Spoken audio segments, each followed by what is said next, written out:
जय हिंद सभी को। एक टॉपिक है मध्य प्रदेश के इतिहास में जनजाति साहित्य। इससे संबंधित आपको हर एग्जाम में कोई ना कोई क्वेश्चन मिलेगा देखने को। अभी तक हमने मध्य प्रदेश का इतिहास पूरा कवर कर लिया है। आपको सभी जो वीडियो हैं यूट्यूब में आपको मिल जाएंगे प्लेलिस्ट में। इसमें ये बहुत ज़्यादा प्रचलित प्रश्न इससे आते हैं। इसको हम यहाँ पर कवर कर रहे हैं। ठीक है, सबसे जनजातियों से संबंधित प्रकाशन। जनजाति साहित्य में जनजातियों से संबंधित प्रकाशन इससे बहुत। सबसे पहले वेरियर एल्विन के द्वारा कौन कौन सी किताबें लिखी गई। ये तो सीधा प्रश्न आ जाता कि the Muria and their Ghotul, ये किताब किसने लिखी है। द गौर। ठीक, वेरियर एल्विन के द्वारा जो किताबें लिखी गई हैं वो हैं the Muria and their Ghotul, the Gaur, the Agaria और द बैगा। कई बार प्रश्न आया कि द बैगा किसकी किताब है, तो वेरियर एल्विन की। ठीक है। फिर है चरण दुबे। ठीक, श्याम चरण दुबे, ये इनकी है द कमार। ठीक, द कमार। जॉर्ज गियर्सन है, इनकी है the Muria gods of Bastar. The Muria gods of Bastar.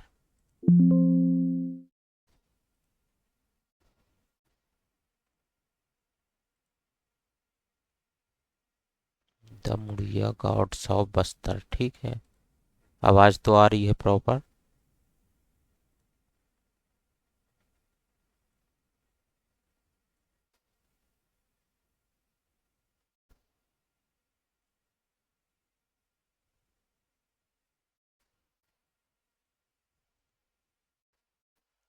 ठीक, तो ये हो जाएगा हमारा। फिर है टीबी नायक, इनकी जॉर्ज गियर्सन की पुस्तक का भी प्रश्न आया है कई बार एग्जाम में।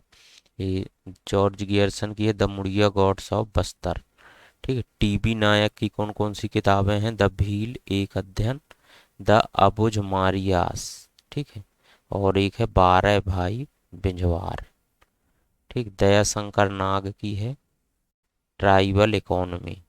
ठीक है, ये बैगा जनजाति पर है आधारित। डब्ल्यू एस ग्रिफिथ की है Kols of Central India. Kols of Central India. A L Kroeber की बुक है the nature of culture. M A Krupp की किताब है the art of fire making 1961। The art of fire making. Doctor Majumdar की है races and cultures of India. ठीक, doctor Majumdar की किताब है races and culture of India. ठीक, एक बार इनको एक से दो बार आप देखेंगे कंप्लीट हो जाएगा। एक क्वेश्चन कई बार एग्जाम में आता है। ठीक है। शेख गुलाब की कौन सी किताब है भिम्मा। ठीक, फिर है मध्य प्रदेश जनजाति अनुसंधान एवं विकास संस्था। ये जो पत्रिका या शोध जारी करती है उनमें अगरिया इंदल इंदल शब्द जो है प्रकृति पूजा से संबंधित। और बैगानी शब्दकोश। ठीक है। ये एक है इंदिरा गांधी राष्ट्रीय जनजाति विश्वविद्यालय। यह भी इसका प्रश्न आता है कि इंदिरा गांधी राष्ट्रीय जनजाति विश्वविद्यालय कहाँ पर है, तो ये अमरकंटक में है। ठीक, एमपी में यदि हम बात करें सेंट्रल यूनिवर्सिटी केंद्रीय विश्वविद्यालय की, तो केवल दो हैं। एक तो इंदिरा गांधी अनुसूचित राष्ट्रीय जनजाति केंद्रीय विश्वविद्यालय है, और एक है डॉक्टर हरि सिंह और केंद्रीय विश्वविद्यालय। तो दो सेंट्रल यूनिवर्सिटी हैं। ठीक, इंदिरा गांधी राष्ट्रीय जनजाति विश्वविद्यालय अमरकंटक। इसकी जो पत्रिका या शोध है मेकल मीमांसा, इसने 2009 में जारी की। और मेकल इंसाइट। जनजाति लोक कला एवं बोली विकास अकादमी मध्य प्रदेश संस्कृति परिषद भोपाल में इसकी जो पत्रिका है चौमासा 1983 में निकाला था इसने। ठीक है, ऐसा भी प्रश्न आ सकता है जो चौमासा पत्रिका है उसको कौन जारी किया था 1983 में, तो जनजाति लोक कला एवं बोली विकास अकादमी मध्य प्रदेश, संस्कृति परिषद भोपाल। ठीक है, यहाँ तक इनको एक बार देखिए, यही अभी हमने यहाँ पर कवर की हैं। ठीक है, जो ऊपर हमने बताई हैं एक बार और बता देता हूँ। वेरियर एलिवन की ये मोस्ट इम्पॉर्टेंट है। The Muria and their Ghotul, the Gaur, the Garia, the Baiga. ठीक, श्यामचरण दुबे की द कमार। प्रश्न आएगा कि श्यामचरण दुबे की निम्नलिखित में से कौन सी किताब है जो कि जनजातियों से संबंधित है। द कमार। जॉर्ज गियर्सन की भी कई बार आई है, the Muria gods of Bastar. ठीक है, टीबी नायक की है द भील एक अध्ययन, द भुजमारियस और 12 भाई बिंजवार। दया शंकर नाग की ट्राइबल इकोनॉमी बेगांव पर है, श्याम राव की द प्रधान। ठीक है, W.S. ग्रिफिथ की है कोल ऑफ सेंट्रल इंडिया। ठीक, और A.L. क्रोबर की है द नेचर ऑफ कल्चर। ठीक है, यहाँ तक क्लियर है। ये किताबें हो गई। हम बात कर रहे हैं आज MP में मध्य प्रदेश के इतिहास में। देखिए, एक टॉपिक है जनजाति साहित्य। ठीक है, ये पार्ट हमने पूरा कवर कर लिया है। आपको यूट्यूब में प्लेलिस्ट में टोटल 18 वीडियो हैं, ये हमारा 19वां वीडियो रहेगा। ठीक, तो वहाँ प्लेलिस्ट में से आप वॉच करके पूरा कवर कर लीजिएगा। अभी एक ये भी मोस्ट इम्पॉर्टेंट, इनको नोट कर लीजिएगा। कई बार प्रश्न आया है कि वन्या संस्था, मध्य प्रदेश के जनजाति कार्य विभाग ने 25 मार्च 1980 को वन्या संस्था की स्थापना की थी। ठीक, और वन्या सीधा प्रश्न आता है कि वन्या संस्था की स्थापना कब हुई थी, तो 1980 में। ठीक, वन्या संस्था जनजाति कलाकारों को प्रोत्साहन देने और उनको प्रसिद्धि दिलाने के लिए कार्यरत। ठीक है, वन्या संस्था जो है 1980 में बनी। जनजाति कार्य विभाग ने इसको स्थापना की 25 मार्च 1980 को। इसका मेन देखिए वन से बनी है। ठीक, वन से बनी है वन्या। ठीक है, वन से जुड़े रहते हैं जनजाति लोग, क्योंकि जंगलों में या ट्राइबल एरिया में निवास करते हैं। ठीक है, इसलिए इनको वन्या एक संस्था बनाई गई कि वनों में रहने वाली जनजातियों के लिए। तो यह जनजाति कलाकारों को प्रोत्साहन देने और उनको प्रसिद्धि दिलाने के लिए कार्यरत। कई बार जनजातियों से संबंधित सामुदायिक रेडियो केंद्र से भी प्रश्न आए हैं। सीधा प्रश्न आ जाता है कि भीली सामुदायिक रेडियो केंद्र कहाँ पर है। ठीक है, तो ये भावरा में है। अभी इसका नाम अलीराजपुर कर दिया गया। ठीक है, अलीराजपुर प्रश्न आ सकता है, अलीराजपुर। ठीक है, भावरा ये प्रदेश के जो भी चर्चा में रहेगा। अभी अलीराजपुर जिला चर्चा में रहा, क्यों रहा, क्योंकि इसका नाम बदला गया है। ठीक, तो यहाँ पर ये भील से संबंधित ही, ठीक है, कोई राजा थे, उन्हीं के उस पर इनका नाम रखा गया अली राजा। इसको हम किसी वीडियो में डिस्कस कर देंगे आपको। ठीक है, मध्य प्रदेश का पहला है ये, इसलिए इम्पोर्टेंट है। भीली सामुदायिक रेडियो केंद्र भावरा अलीराजपुर नया नाम। ठीक, मध्य प्रदेश का पहला है, इसलिए इसका ज़्यादा प्रश्न आता है। फिर है भारिया सामुदायिक रेडियो केंद्र। ठीक है, बिजौरी छिंदवाड़ा।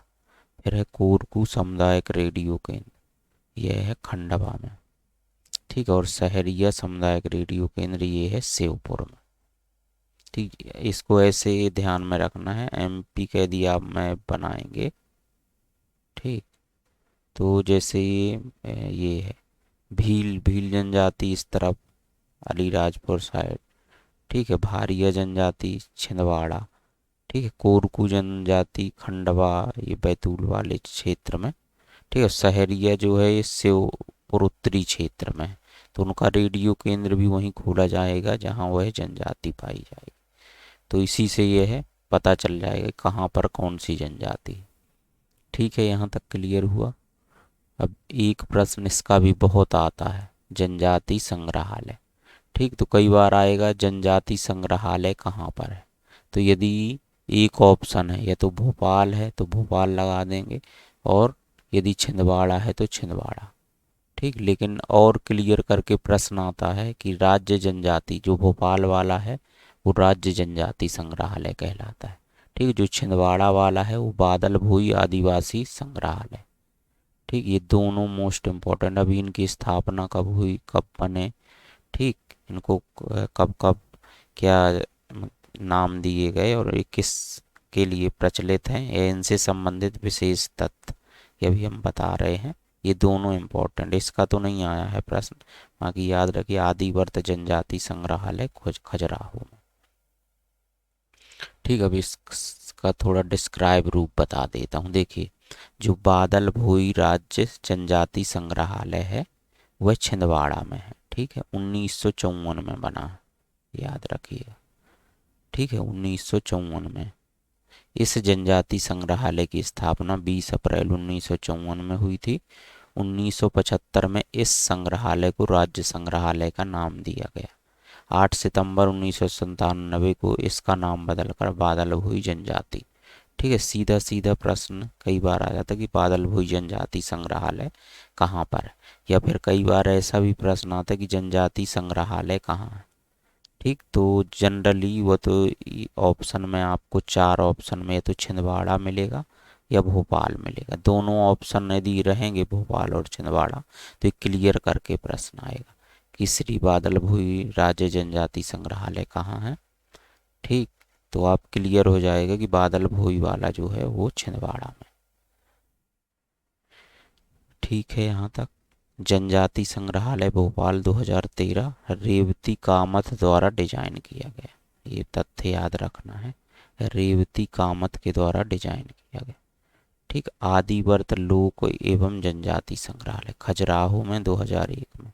इसका जो है उद्देश्य आदिवासी संस्कृति को संरक्षित करने और आदिवासी लोक कला को विकसित, संरक्षित और बढ़ावा देना। ठीक, शहरीय संग्रहालय जो है श्योपुर में है। इसका मेन उद्देश्य शहरीय विकास प्राधिकरण, पुरातत्व एवं संस्कृति संरक्षण समिति के तत्वाधान में शहरीय संग्रहालय की स्थापना की गई। यह शहरीय संस्कृति का शोध केंद्र भी है। ठीक, इतनी बातें यहाँ पर हमको ध्यान में रखनी है।